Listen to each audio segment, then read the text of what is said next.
Hi YouTube, it's Andy again from All Things Mini, episode something or other. I will have to try and remember these. Now please excuse me because I'm looking exactly the same as I do, as I am for my commission related video. Also most probably for the for the bat rep. The Storm Magic bat rep, and the main reason is because I've got a day off. I normally use Thursdays. I've got my confirmation class in the morning, and then it's normally because I live quite far from my university. It's quite difficult for me to get there to do any proper work. But at the moment, I'm writing papers and stuff like that for my research. So I'm home. I will start writing very soon, but I'm going to just do a couple of videos just to get some out there because it's been a little while since I've done something. But today, what I'm talking about is it's going to be something that I do, and I hope it helps some people. If you're wondering, or if you're just starting in the hobby, how do I start this? How do I start to actually paint something that's quite large and what else have you? It could also go to something small, but what I'm talking about is multi-part models. Now, people like Leicester, Bursley have awesome paint job and what else have you, and also some people at GW stores.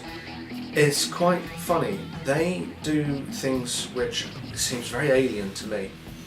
And well, Leicester Bursley on his tutorial things anyway, he does. He'll have a model. I'm trying to look for one now. Let's go see. I'm going to show you. Yeah, let's try. Well, let's have a look at this one anyway. This is one of my hex wraiths, and I will try and get this in focus and a bit closer to you in a moment. He detaches from the horse itself, as you can see there. Decent paint job, not massively brilliant. I wanted these out as soon as possible. I'm doing actually some better paint job on these ones here. Hopefully you'll notice the grading is a lot better on this one than it is on this one.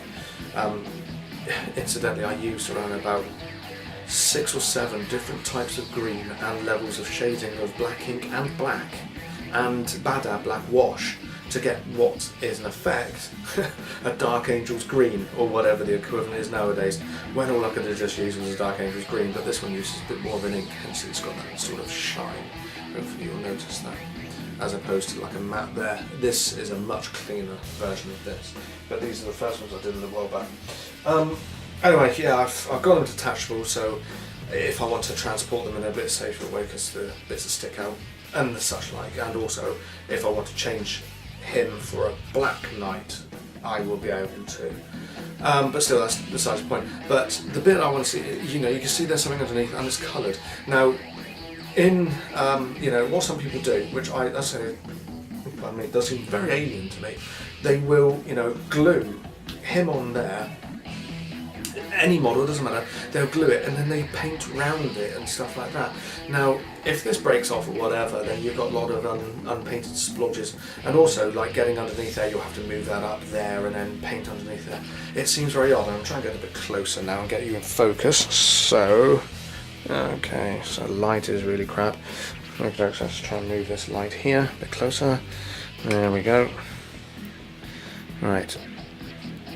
Hopefully you can see there's way too much shade and stuff like that, but there's sections here and what else have you, and around there, which would be a bit of a pain in the backside if you actually want to sort of paint. Now, what I do with multi-part models is I like to leave them all separate and try and paint them and then stick them together. Now that does come with a caveat, because sometimes these models are made in such detail that even just putting an undercoat on them, a black undercoat or whatever, and then trying to fit them on, they won't fit. So you might have to adapt that by if they've got little sort of like stick out pieces that fit in a hole. So well, yeah, exactly, like something like that little sort of peg there, and that hole in his backside there. It makes you think, would that actually fit if that was painted? Well, luckily enough it does for this one, as I almost break it. But no, it does for this one. But on some models it won't, so you will have to factor that in. But I can never understand why people put all these things together, then paint them. like that chimera that my friend gave to me to paint, to undercoat, well, base coat for him. And basically, here you'll see, same again, let's remove him. I mean, he's not been painted yet, I've just only done the actual, the coat of that, and his coat there. But I do I go up in stages. I mean, I fit that one on there because it's easier to get all to the sections of the head of the horse with the spectral steed. And I will, as I said, like this one, like the other one, I will I'll leave him off because he fits on nicely. Also, I can then make the other set of models in the same box set and use them as a Black Knight. But I will, when painting these, I will leave them on their sprues and then undercoat them on the sprue so they're all undercoated. Then when I cut and then remove flash lines and mould lines and stuff like that, then yeah, you might need to undercoat, well, you will need to undercoat a little bit more then, but there's only little bits. And I find it a lot easier, and of course the complexity of some of these models are really, really something. Now this is still a work in progress. He did so wonderfully well at my Storm of Magic. He massacred so much. It was, I'm definitely keeping one of these in my armies for all time. But basically, the complexity, if you can't see the complexity of this from there, hopefully you will. I might put this one in HD, this video. Check him out on the GW website and stuff like that, but the levels of complexity, like the stomach, which is right in there, trying to get it so you can actually see it, it's sort of right underneath his backside type of thing. He's got bones in there and what else have you, and then of course you've got the tongue, and you've got underneath the tongue, you've got the mouth. Now if you were to build this, I think you would be pretty daft really, if you were to build this one as is and then paint him. It seems really mad to me. So what I did with this one is that I undercoated the whole thing, again, on the sprue, then cut off the pieces that I was making, and then if, like, this head joint here goes on the front body end of the neck, which I have the other part to this, because I was going to make him into a zombie dragon. Oh dear, yeah, that's it, like that. It looks a bit like that, but a different angle and that sort of thing. But as you can see, I've already painted that one, and then if this was to be the neck used, then I'd glue this one in. So don't always think that if you've got a model, don't always think, oh yeah, I need to make sure that I can build him up and then paint him, because there will be spots that you just will not be able to get on very complex models such as this. Also, on models like this one as well. I mean, it's very important. I mean, for me, for this one here, this of course is my Morse engine, which did rather well yesterday actually in my Storm Magic battle. Also, it's the first time I fought it with him. I did the same thing. Base coat on, undercoat on the sprue, take it off. If I need to add any more undercoat, I will do. Get rid of all your flash lines and all of that sort of business, and then basically paint him up and then start putting them together. Now this is definitely one of those models which is a bit of a pain in the backside once you are starting to paint him when you're trying to put him together. But I've got some point source lighting right down here where the evil, like the unholy reliquary or whatever it's called, it's sat in there, but I've got point source lighting in there, and I've got point source lighting on the whole thing itself. Also, it's this point source lighting is coming out of the bone cage and hitting. These have got point source lighting on the backs of their heads and stuff, the lights. Also at the front down here on the steps, there's point source lighting with the shadows cast from the bone cage, from the unholy part inside. If you were to build the whole of this, and looking at the sheer level of complexity of this, to then paint it as a one, proper in situ model and stuff like that, your job's gonna, your life's gonna be a living hell. So the best thing is to actually, for some things you can, I built a lot of the ghostly sort of carry part. I had left it in its halves and stuff like that, then painted it, and then stuck them together, and then did highlighting and recess work and such, and a bit of green ink and stuff like that. you know, it's an important aspect, but it doesn't even just mean something, you know, this insanely large and stuff like that. You know, it can be small things, and I'm working through something I'm hoping to do. Maybe I might try and enter a golden demon with him or something like that. It'd be the first one I've entered. Inspector, Inquisitor Cotes, as you see, his arms are off. You know, he comes with a massive grade mallet, and he comes with his falcon thing with 2 heads. And I'm going to leave them off. I will do them separately, and then once I'm finished, I'll stick them together, put them on a nice base, you know, do a nice bit of terrain and what else have you, and basically, you know, leave it as that. But I mean, as you can see, this is very much a work in progress, but it doesn't matter, you know. Good old metal model anyway. But you know, it doesn't matter. It's basically, you know, I find with multiple piece models on, you know, it's easier for me, and I, you know, hope that there might be some people who think, oh, should I do that, should I tie that kind of thing. Hopefully this will help. It's, as I said, it's easier for me to do it that way, you know, to start painting things and then stick them together. Some people might totally and utterly disagree. If you do, then that's absolutely fine, if that's something else works for you.